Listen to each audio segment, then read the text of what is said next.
Before the age of empires, before gods thundered from Olympus, there were whispers of beasts unlike any the world has seen. They crawled, slithered, soared, and terrified the hearts of early mortals. But were these monsters ever real, or were they warnings wrapped in story? The ancient world was a mysterious place, filled with wonders that sparked imaginations and gave birth to legends. Across the Mediterranean, storytellers spun tales of creatures so fantastical that their descriptions seemed to defy belief. Yet, they endured, woven into the cultural tapestry of civilizations, carried through generations as embodiments of mankind's deepest fears and hopes. Among the most feared was the Chimera, a fire-breathing hybrid with the body of a lion, a goat's head rising from its back, and a serpent for a tail. For the ancients, this wasn't just an impossible animal. It was a symbol, a manifestation of chaos and the unpredictable nature of the world. But could its origins lie in garbled sightings of strange wildlife from distant lands? Fossils of prehistoric creatures? Or hallucinations born from fever and fear? Some speculate that the Chimera's story might have been shaped by encounters with natural phenomena, such as volcanic eruptions, whose unpredictable fury mirrored the creature's terrifying presence. Then came Echidna, half-woman, half-snake, mother of monsters. Her tale is older than most gods, whispered in the shadows of ancient rituals and passed down by temples that long crumbled. She gave birth to the very horrors that haunted Greek minds: Cerberus, the Hydra, the Chimera, even the Sphinx. Her domain was the underworld. But could her legend be rooted in a cultural memory of ancient priestesses, misunderstood rituals, or serpentine cults lost to time? Perhaps Echidna was an allegorical figure representing the mystery and danger of unexplored territories. Her serpentine form might symbolize potent energies or the renewal and rebirth endemic to cycles of nature. And above all, loomed Typhon, a being so massive his arms could reach the stars. With hundreds of dragon heads and a voice that shook the earth, he once challenged Zeus himself. No other creature stirred such awe and dread. But what if Typhon was a metaphor for natural disasters, volcanic eruptions, violent storms, or the fiery chaos of the earth's own fury? To sailors and cities alike, Typhon embodied the capricious wrath of the elements, with his legend serving as a reminder of both humility and resilience. His name might echo through the tales of ancient travelers who brought back stories of towering waves and roaring winds, encounters with the earth's might personified. These are not mere bedtime stories. The Greeks believed, they feared, they worshipped and warded. But where myth meets memory and fear meets fact, a different truth might lie buried. Ancient inscriptions, pottery fragments, and even weathered art might hold clues to the birthplaces of these legends. Scholars explore these artifacts, piecing together evidence that sheds light on how the physical world influenced myth and how myth, in turn, reflects the values and experiences of its people. In the next chapter, we journey deeper through ancient ruins and modern science to uncover what might have inspired these beasts. Archaeologists search through the remnants of forgotten civilizations, while historians delve into long-neglected texts, seeking the origins of the tales our ancestors told. Were they just metaphors, woven into narratives to make sense of the devastating forces of nature and the mysteries of distant lands? Or echoes of something humanity once saw and never forgot? By examining the intersections between myth and reality, we uncover the profound ways in which human culture is shaped by the interaction with the environment. bringing us a step closer to understanding the boundless ingenuity of the ancient mind.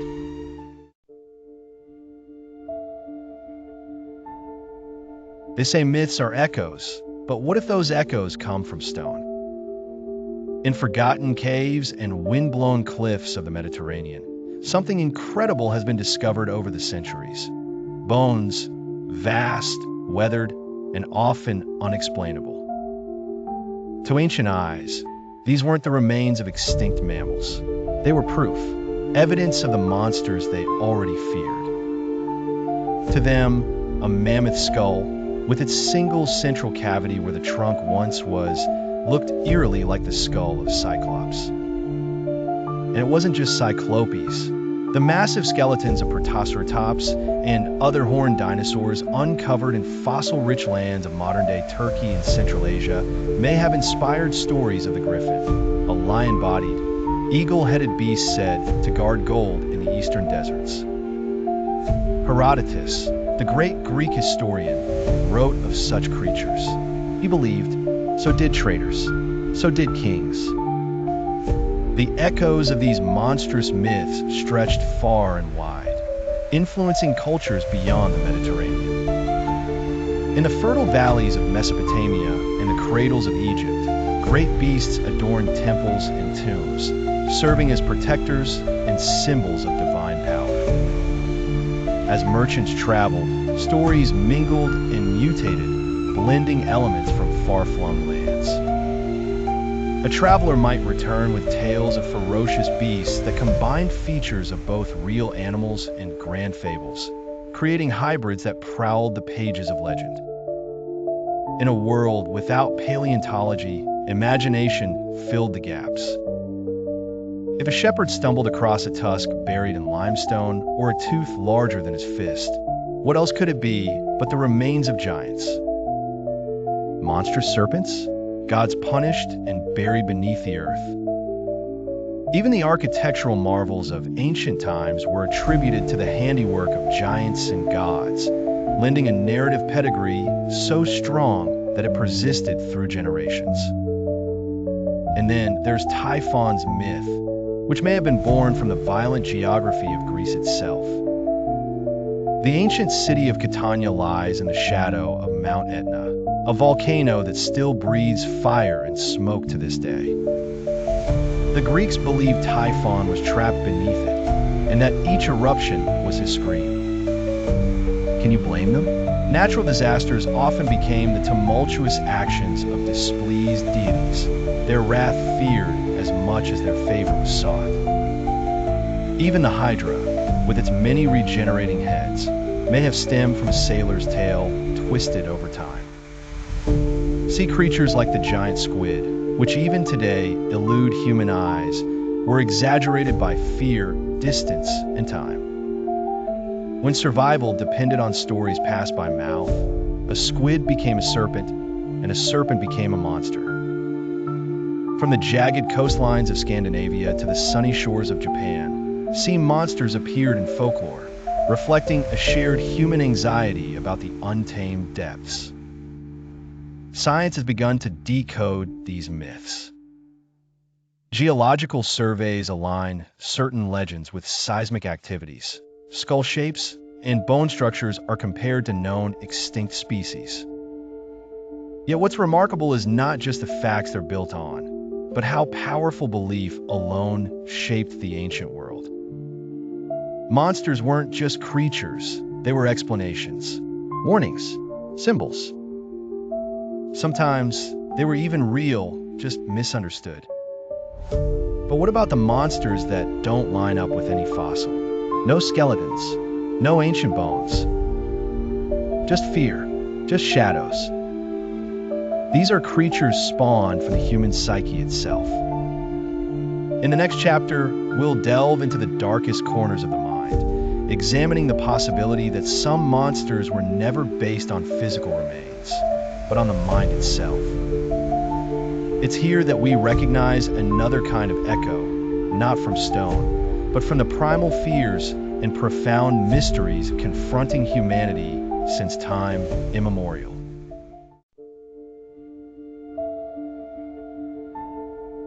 Not all monsters need claws. Not all terrors leave bones behind. Some monsters dwell not in the earth, but in us, born from fear, guilt, obsession, and the deep human need to explain the inexplicable. The ancient Greeks, brilliant as they were, didn't just use myth to scare, they used it to reflect. And in that reflection, they gave form to emotions we still wrestle with today. Take Scylla, for instance. Half woman, half serpent, with snapping dog heads at her waist. A nightmare that lurked in the narrow straits sailors had to pass. But what was Scylla really? A sea monster, or the personification of unavoidable danger. To escape her meant turning toward Charybdis, a whirlpool of doom. There was no good choice, just like in life. Scylla and Charybdis represented the perilous choices humans often face. A no-win situation symbolizing the dangers that accompany each path in a complex world, forcing people to confront the hidden fears within their own hearts. Then there's the Minotaur, trapped in a maze beneath Crete. He was monstrous, yes, but also trapped by fate, by shame, by a violent origin not of his choosing. Half man, half beast. Was the Minotaur just a creature to be slain, or a symbol of inner conflict, of the struggle between reason and rage? In his labyrinthine prison, the Minotaur stands as a metaphor for the entanglements of desire and decision, representing the struggle to reconcile the human and the beast within each of us, and the price of ignoring one's darker impulses. And what about Medusa herself? A woman cursed for her beauty, made monstrous so no man would look upon her again. She was not born a beast, she was turned into one, by the gods, by society. Some say she's a symbol of vengeance. Others say she's a mirror, not just for those who feared her gaze, but for those who made her that way in the first place. Her transformation echoes themes of injustice and isolation, a reminder of the consequences when society ostracizes an individual, highlighting how fear and envy can distort perception and create monsters out of those who are simply wrong. These monsters weren't warnings about animals in the dark. They were warnings about ourselves. The Greeks understood that the greatest horrors might come from within. Jealousy, betrayal, pride, love twisted into obsession. These weren't just tales for children, they were tools. Tools for navigating the chaos of life. For putting shape to suffering. For saying, this is what I fear, and now that I can see it, maybe I can survive it. In the echoes of these myths lies a deeper understanding of the human condition, of how the monsters we create in stories are often reflections of the battles within our souls. As we unravel these tales, they prompt us to confront and acknowledge our innermost demons, the parts of ourselves we are hesitant to reveal. In the embodiment of mythological creatures, we glimpse our own fears and desires, urging us to discover the courage to address what lurks inside us. In the final chapter, we'll confront the question, if ancient monsters came from bones, from storms, from fear, do we still create monsters today? And if so, what do ours say about us? Do modern monsters reflect the digital age? Are they born of anxiety and the shadows cast by technological advancement? The contemplation continues as we explore what our contemporary horrors say about today's world, revealing how the essence of myth endures through the ages and shedding light on the human experience.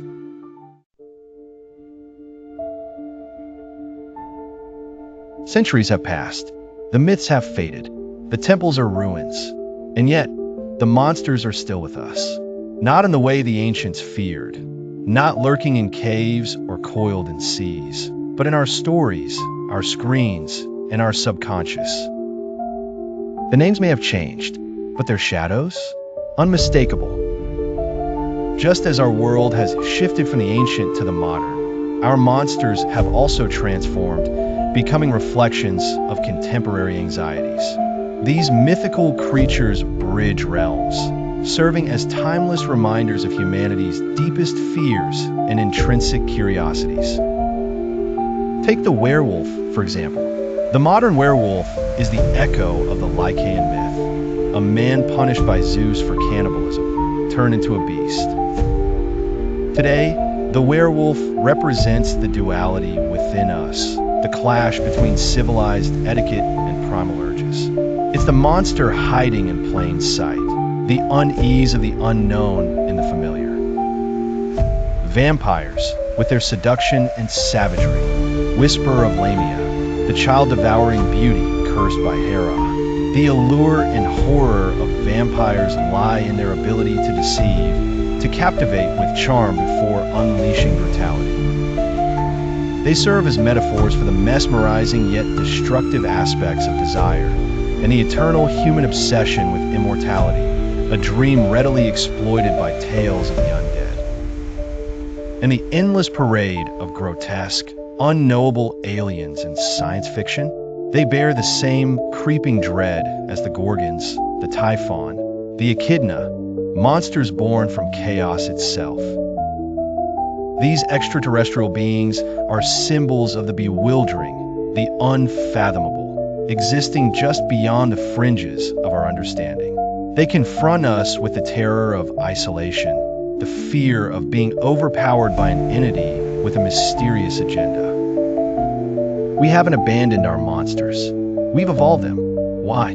Because they still serve us as conduits for expressing subconscious dilemmas.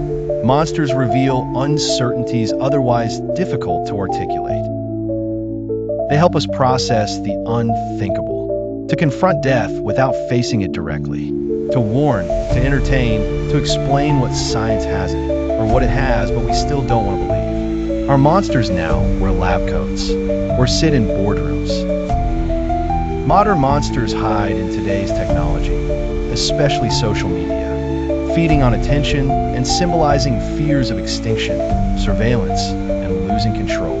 As tech outpaces our ability to adapt, these new horrors reflect our dread of being ruled by unseen forces. But at their core, they do the same thing Greek monsters once did. They hold a mirror to the human condition. Monsters reveal truths we dare not face or prefer to ignore about our desires, ambitions, and destructive habits. They urge us to ask the uncomfortable questions and confront shadows we pretend not to see in the daylight. Though ancient monsters like Cyclops and Charybdis may be myths, their meanings endure. We still face power without wisdom, seen in reckless corporate actions and modern dilemmas that mirror ancient traps, like choosing between privacy and connectivity or the environment and profit. And while we don't call her Medusa, we still blame victims, still demonize what we don't understand. The fear of the other and the tendency to ostracize what diverges from the societal norm parallels her tragic tale. Greek monsters may not have been real creatures, but they endured because they symbolized deeper truths. They represent timeless questions, and sometimes answers, reflecting humanity's evolving fears, beliefs, and growth across mind, spirit, and culture. Ultimately, they invite introspection, showcasing the intricacies of human nature and our perpetual quest for understanding amidst chaos.